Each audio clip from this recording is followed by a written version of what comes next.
नमस्कार, मैं आचार्य अनुपम जोली। मेष राशि वाले लोगों के लिए आगामी सप्ताह अर्थात 2 फरवरी से लेकर 8 फरवरी के बीच में ग्रह आपके जीवन में क्या करेंगे उसका राशिफल लेकर आया हूं। तो शुरू करते हैं। पहले तो ग्रहों की स्थितियां क्या है इस हफ्ते के अंदर। तो सबसे पहले सबसे फास्ट मूविंग प्लेनेट चंद्रमा की बात करते हैं। तो चंद्रमा कर्क राशि से लेकर तुला राशि तक उसका संचरण होगा और बाकी सब ग्रह लगभग एक ही जगह पे रहने वाले, धीरे धीरे इनकी गति धीरे धीरे है।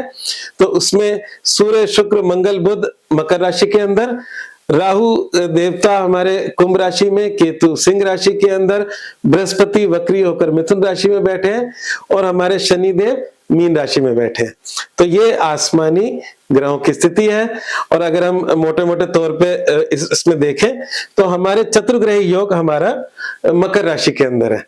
तो जिस राशि में बहुत ज्यादा ग्रह होते हैं तो वो राशि एक्टिव हो जाती है और हमारे जीवन में फल देती है। तो देखते हैं मेष राशि वाले के जीवन में किस प्रकार का फल मिलने वाला है। तो हम बिल्कुल अगर शुरुआती बात करें 2 तारीख की, तो चौथा चंद्रमा कभी अच्छा नहीं होता। तो चौथा चंद्रमा थोड़ा मन में चिंताएं, टेंशन्स, तनाव देता है। तो हम कहते हैं कि वो दिन मतलब छोड़ देना चाहिए किसी मुख्य कार्य के लिए। हम जब मुहूर्त लोग निकालते हैं तो कभी चौथे चंद्रमा में मुहूर्त नहीं निकालते।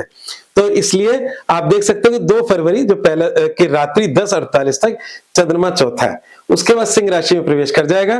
तो जो पहला दिन है उसमें थोड़ा संभल कर रहे। कोई मतलब ऐसे समय में हमें धर्म कर्म जब तब दान करना चाहिए, उससे सारी समस्याएं सॉल्व हो जाती है। तो हम जीवन के विभिन्न पहलुओं से शुरू करते हैं। तो सबसे पहले करते हैं स्वास्थ्य की बात करते हैं। तो स्वास्थ्य की बात करें तो कुछ लंबे समय से मेष राशि वाले लोगों को वरदान है मंगल देव का, जो राशि का स्वामी है वो उच्च के चल रहे हैं और राशि को शक्ति दे रहे हैं। तो इस समय ऊर्जा भरपूर है और आप अपने आने वाले समय में भी इस ऊर्जा का उपयोग करके बड़े बड़े कार्य कर सकते हैं। जब इंसान के पास शक्ति होती है तभी इंसान को वो समय गंवाना नहीं चाहिए। तो इस समय स्वास्थ्य से परिपूर्ण समय है और उसका उपयोग करें। करियर, व्यवसाय और नौकरी की बात करें तो जैसे मैंने कहा कि जब चतुर्ग्रही योग होता है, जब बहुत सारे ग्रह एक ही राशि में होते हैं तो वो आपके करियर की राशि में ही है। और ये राशि के अंदर मंगल उच्च के हैं और मंगल आपकी राशि स्वामी है। इसलिए आप अपने करियर में अपने प्रयासों के द्वारा किसी भी ऊंचाई तक जा सकते हो इस समय।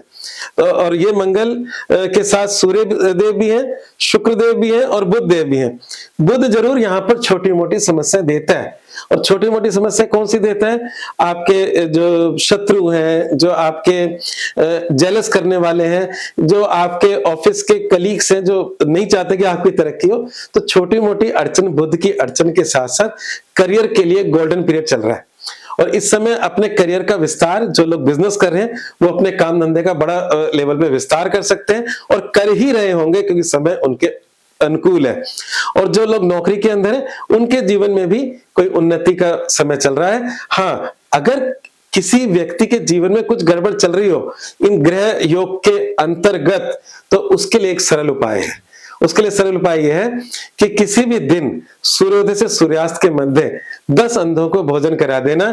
आपकी छोटी मोटी कमी जो करियर में आ रही है वो भी समाप्त हो जाएगी। बुध के लिए आप मूंग की दाल का दान कर सकते हो। तो बुध ग्रह अगर कुछ गड़बड़ कर रहा है तो मूंग की दाल का दान करें, अंधों को भोजन कराएं। इससे आपके करियर और बिजनेस संबंधी हर प्रकार की अड़चन दूर होगी। वैसे समय आपके लिए शक्तिशाली है। अब बात करते हैं वित्त, पैसा, प्रेम, विवाह, विद्यार्थी जीवन, भाग्य, इन सब पर चर्चा करते हैं। तो अगर हम बात करें प्रेम और विवाह, ये दोनों अलग अलग चीज है। हाँ, विवाह में प्रेम बना रहे वो सबसे अच्छी बात है। पर अगर हम प्रेम संबंध, जिसे हम लोग अफेयर भी कहते हैं, तो उसका खाना अलग है और वैवाहिक जीवन का खाना अलग है। तो जो प्रेम संबंधों का खाना है उसमें थोड़ी बहुत समस्याएं बनी हुई है लंबे समय से और इस साल प्रेम तक रहेगी। वो समस्या यह है केतु आपके मतलब प्रेम संबंधों के खाने से गुजर रहा है और केतु संबंधों को तोड़ने वाला होता है। कहने का मतलब यह है कि दूरी बना देता है। इसे हम उच्चाटनकारक ग्रह कहते हैं। तो अगर उच्चाटनकारक ग्रह यहाँ बैठा है, जैसा आप देख सकते हो केतु यहाँ बैठे हैं, तो इसका उपाय क्या है? केतु के उपाय करो। केतु गणपति है, भगवान गणेश जी का आशीर्वाद ले सकते हैं। अगर आपको लगता है कि आपके प्रेम संबंधों में कोई नेगेटिविटी आ गई है, किसी प्रकार की जेलस नेगेटिविटी आ गई है, तो ऐसे में आप चौमुखी तिल के तेल का दीपक भैरव मंदिर में भी चढ़ा सकते हैं और उनसे प्रार्थना कर सकते हैं कि वो नेगेटिविटी खत्म हो। साथ ही साथ आप केतु के लिए चिड़ियों के पुत्र को दाना डाल सकते हैं। ऐसे छोटे उपाय करने से आपके केतु के से संबंधित समस्याओं का मतलब ठीक भी होंगी समस्याएं जो डिस्टर्ब चल रही है। अब बात करते हैं वैवाहिक जीवन की। तो वैवाहिक जीवन के लिहाज से समय बहुत अच्छा है। आपका जीवन साथी आपके साथ मिलकर काम कर रहा है इस समय। शुक्र और मंगल की युति है और मंगल आपकी राशि का स्वामी है, शुक्र आपके जीवन साथी का स्वामी है, दोनों साथ बैठे हैं। आप अपने जीवन साथी का सहयोग लेकर भी अपने करियर में अपने जीवन के लक्ष्यों को पूरा कर सकते हो। तो इस समय इस प्रकार का समय है। जब मैं जीवन के लक्ष्यों की बात कर रहा हूं तो इस समय कोई सम्मान भी प्राप्त हो सकता है आपको अपने कार्य क्षेत्र के अंदर। ये समय वो उज्जवल चल रहा है जिसमें सम्मान भी मिल सकता है आपके कार्यों का। और जहां तक बात करें विद्यार्थी जीवन, शिक्षा और भाग्य की, तो यहाँ पर शिक्षा से संबंधित जो खाना है वो भी थोड़ा बहुत पीड़ित है। और जब शिक्षा से संबंधित खाना पीड़ित है तो उसके लिए क्या करें? अच्छा, शिक्षा से संबंधित भी शिक्षाएं भी कई प्रकार की होती हैं। अगर हम देखें, एक बिल्कुल जब छोटा बच्चा होता है, हालांकि 12 साल तक के बच्चों की हम कुंडली नहीं देखते, क्योंकि 12 साल तक के बच्चों के हम मानते हैं कि 6 साल माता के कर्म, उसके 6 साल पिता के कर्म, और 12 साल के बाद बच्चे की अपनी सोच भी डेवलप होती है, उसके बाद उसकी कुंडली देखनी चाहिए। तो जो बिल्कुल बचपन की पढ़ाई होती है उसे हम बोलते हैं प्राइमरी एजुकेशन, तो वो हमारे दूसरे घर से देखी जाती है। और उसके बाद जो स्कूली शिक्षा होती है, जो अप टू 12th क्लास होती है, वो हमारे चौथे घर से देखी जाती है। और अगर हम बात करें कॉलेज की शिक्षा तो वो 5वें घर से, और अगर हम बात करें हायर एजुकेशन वो 9वें घर से, और हम बात करें रिसर्च की तो 8वें घर से।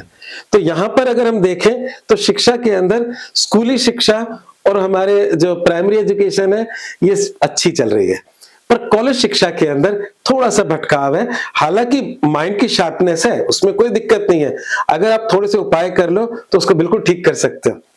तो अपनी शिक्षा के लिए सुबह जल्दी उठकर सूर्य को जल चढ़ाएं। सूर्य देव सुबह जल्दी उठने मांगते हैं।